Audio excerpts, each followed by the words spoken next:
Acorda Metrópole, 7h30 da manhã de segunda-feira, 3 de agosto. Começou, hein? O mês mais longo de todo o ano. Muito bom dia, seja muito bem-vinda e bem-vindo ao Acorda Metrópolis comigo, Natália André, jornalista aqui do portal, que te acompanha durante as manhãs de segunda a sexta para você começar o dia sabendo de tudo o que importa. Então pegue o seu cafezinho, o seu chazinho e vem comigo.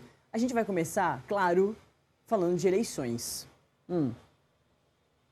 Saiu mais um recorte bastante importante de uma pesquisa muito utilizada, que a gente já falou aqui em outros momentos também, que é a BTG Nexus.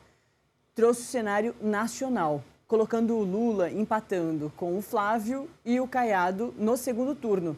Agora, todos candidatos, né? Nesse domingo, teve a convenção nacional do PT, que fez o lançamento, a oficialização da chapa Lula e Alckmin, essa reedição da mesma chapa que venceu lá em 2022 e que vem agora para ser a chapa do PT com o presidente Lula à frente e o Alckmin do PSB como vice.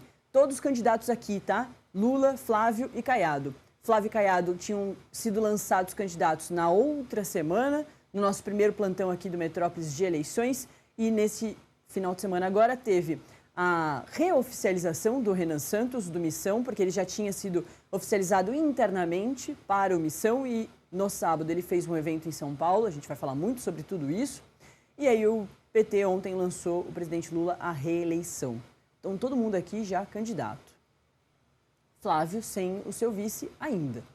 Essa é das novidades que precisam surgir nessa semana, porque as convenções partidárias lançam os candidatos até o dia 5 de agosto, e de 5 a 15 de agosto tem todo o registro dessas candidaturas. E aí sim, dia 16 de agosto, começa a campanha, ou as campanhas, melhor dizendo, começam a ir para as ruas.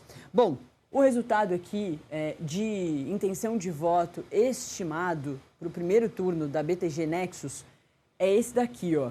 Lula com 41%, Flávio com 37%, Ronaldo Caiado com 5%, Renan Santos com 4%, Romeu Zema com 3%. Todos os outros aí, Augusto Cury, Cabo Daciolo, Samara Martins, com 1% cada e 0%, né? Não pontuaram todos esses outros. E mais, nessa avaliação de primeiro turno, branco, nulo, nenhum, não soube responder, não quis responder, somados esses dois índices, a gente chega a 7%, que passa, por exemplo, o terceiro lugar, que é o Ronaldo Caiado, mas tem uma diminuição em todo esse estudo, pelo menos na BTG Nexus dessa segunda-feira. A gente vê o número de indecisos, de gente que não sabe como definir essa eleição, diminuindo dentro do recorte da BTG Nexus. Então, repetindo, o presidente Lula com 41%, Flávio Bolsonaro com 37%, uma distância pequena, e com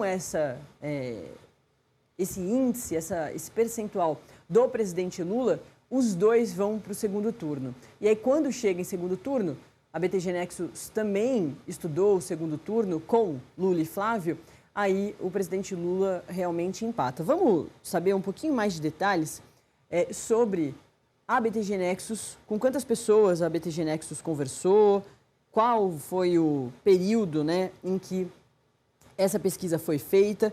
Deixa eu descer aqui na matéria para a gente ter toda essa informação da metodologia. Aqui, ó, foram ouvidas 2.002 pessoas entre os dias 31 de julho e 2 de agosto, sexta, sábado e domingo.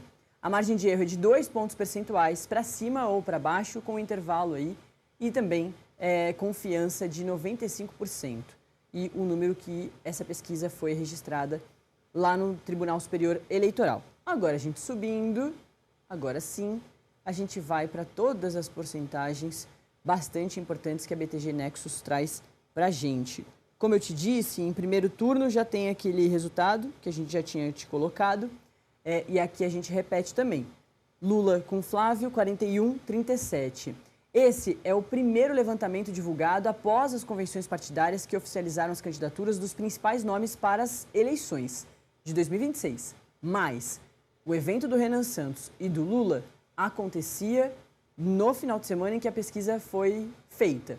Então, a pesquisa, na verdade, ela consegue entender um pouquinho as movimentações que acontecem a partir da convenção do Flávio Bolsonaro, lá do outro final de semana, e do Ronaldo Caiado. Mas de Lula e de Renan Santos não tem como aparecer, porque as convenções estavam acontecendo nesse final de semana agora. Vamos subir.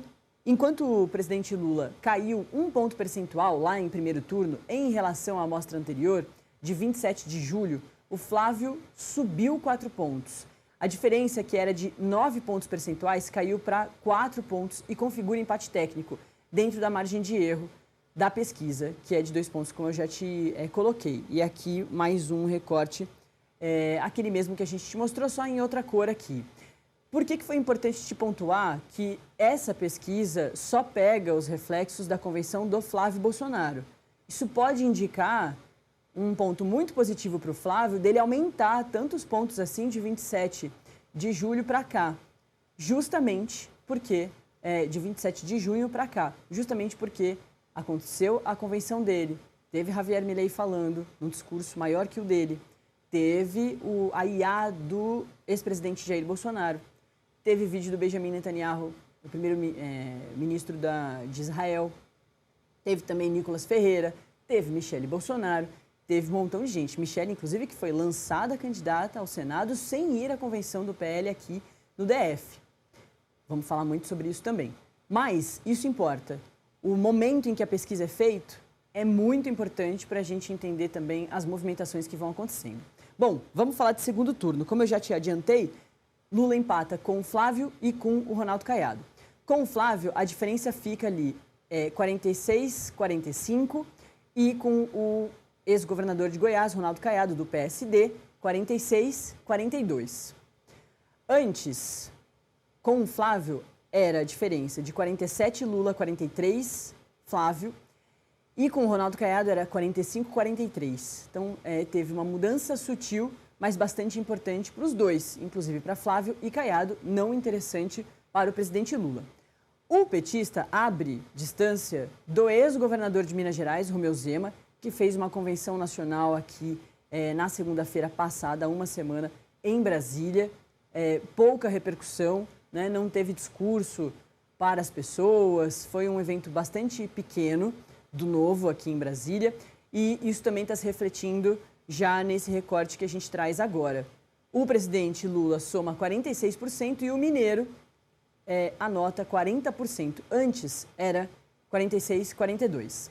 Vamos falar do Renan Santos, que foi quem agora também oficializou a sua candidatura para a população, fez um discurso, era muito esperado o discurso do Renan Santos, para a gente começar a conhecer como o Renan performa, né, para a multidão, que é um momento canônico na vida de qualquer candidato à presidência da República, fala muito com a população, né, precisa, além de um trabalho forte nas redes sociais que o Renan já faz, esse é o ambiente dele, mas também precisa encontrar com as pessoas na rua, né?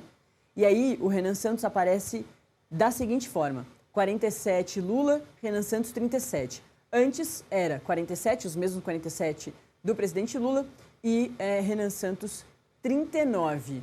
O Renan Santos aparecia melhor na última pesquisa, mas vamos lembrar, movimentou dentro da margem de erro, né? De 39 passou para 37, a margem de erro é de 2 pontos percentuais, então não é uma movimentação que é relevante aí para a campanha do Renan Santos. Campanhas vão para as ruas mesmo no dia 16 de agosto. É quando esses candidatos todos começam a realmente conversar com a população, a dar santinho, a pedir voto, a falar o número. E as propagandas eleitorais também ficam massivas no rádio, na televisão e, claro, né, cada vez mais nas redes sociais. Vamos falar sobre rejeição. Isso é muito importante. E aqui não é rejeição do governo do presidente Lula. A rejeição, que na verdade aí é a aprovação ao governo ou não, isso é muito importante, mas basicamente para o presidente Lula, que quer a reeleição e tem a máquina pública. Aqui eles testaram a rejeição aos candidatos. Basicamente, os pesquisadores chegam para os entrevistados e falam ali com eles: olha, vai ter eleição agora em outubro, esses são os candidatos. Nesses candidatos todos que eu estou te falando aqui, quais que você não votaria de jeito algum? É isso que estuda a rejeição que a gente vai ver agora. A do presidente Lula é a maior, ele está no seu terceiro governo, quanto maior a popularidade, quanto maior o conhecimento das pessoas dessas figuras, maior também vem a rejeição. E assim como a gente vê acontecendo com o Flávio Bolsonaro, os dois estão com os mesmos 49% de rejeição. É isso, não se trata aqui de governo, se trata do candidato. Vou votar, posso votar ou não voto de jeito algum. Lula não vota de jeito algum, 49% desses 2.000 entrevistados. Flávio Bolsonaro não votam também de jeito algum, 49%.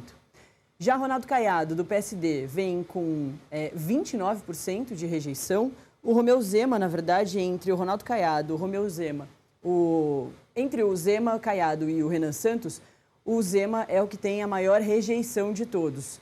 Zema do Novo, ex-governador de Minas Gerais. O Renan Santos é o que tem a menor rejeição de todos, o que também faz todo sentido, já que ele é esse candidato de fora, né? Ele não é uma figura política conhecida, que tem uma carreira, já teve cargos. Normal, né? Quanto maior a popularidade, maior a rejeição.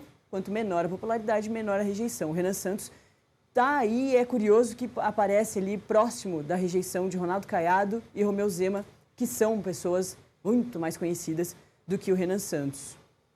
E agora sim, a aprovação e avaliação do governo do presidente Lula, que é muito importante, principalmente para o presidente Lula, que tem a máquina pública, quer se reeleger.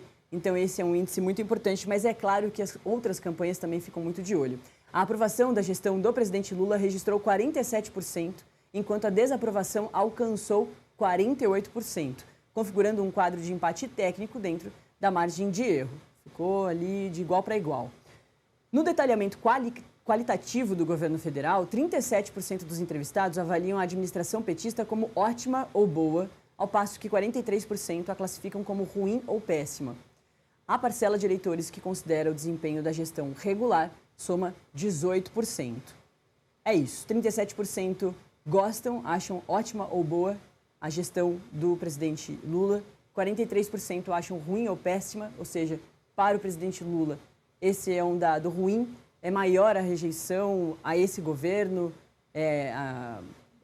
as pessoas acham que o governo é ruim ou péssimo e 20%, quase 18%, para ser mais específica, acham regular, que pode se juntar ali, de certa forma, até com um bom ou ótimo em alguns pontos, né, no entendimento dos eleitores. E é isso. 2.002 eleitores entre 31 de julho e 2 de agosto. Essa é a pesquisa que a gente destaca nessa abertura de Acorda Metrópolis, desse primeiro Acorda Metrópolis dessa semana, de segunda-feira, mas muitas outras pesquisas já saíram e essa semana sai mais Genial Quest também. Na semana passada a gente falou da Genial Quest todos os dias, porque todos os dias tinha um recorte estadual, bastante importante também para as campanhas, e essa semana sai também mais um recorte nacional da Genial Quest. É isso, hein? O Acorda Metrópolis está no ar. Se inscreva no nosso canal no YouTube, Metrópolis TV. Lá tem inclusive o corte já dessa leitura toda para você curtir e compartilhar.